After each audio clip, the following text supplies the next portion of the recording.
La famille Marchelidan est originaire de l'Allier et maman était originaire de Touraine. De quelle ville particulièrement? De Montluçon. Citoyens, formez vos bataillons, marchons, marchons, qu'un sang impur. Mon grand-père avait été arrêté, lui, en tant que responsable syndicaliste et du Parti communiste. Et il avait été, lui, interné au camp de Saint-Paul-des-Geaux pendant plusieurs mois. Papa a été arrêté une première fois à Montluçon, donc condamné. Et là, il n'a pas voulu partir travailler en Allemagne, donc ils ont sauté du train. Un an après la première arrestation, papa a été arrêté la deuxième fois pour acte de résistance, voilà.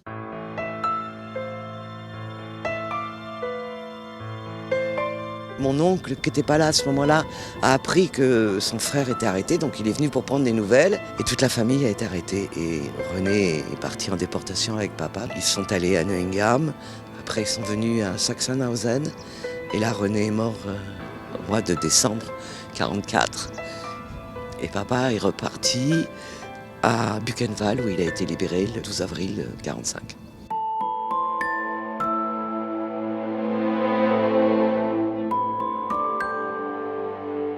Maman a été déportée, elle est arrivée à Ravensbrück le vendredi saint de l'année 1944.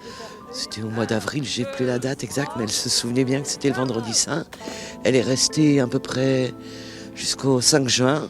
Et après, elle est partie en commando en Tchécoslovaquie, à Oleschen, pour fabriquer des obus dans une usine Skoda. Elle s'est retrouvée d'ailleurs avec beaucoup d'Auvergnat, puisqu'il y avait Madame Michelin, il y avait Jeanne Gorgich. De Clermont, il y avait Madeleine Tourette. Madeleine et sa sœur, elles étaient ensemble. Et Madame Martinon de Volvic. Elles ont été libérées le 5 mai par les partisans polonais et tchèques. Papa il ne pouvait pas parler de son frère, à chaque fois il pleurait. Et un jour, je me suis dit, moi je veux qu'il parle.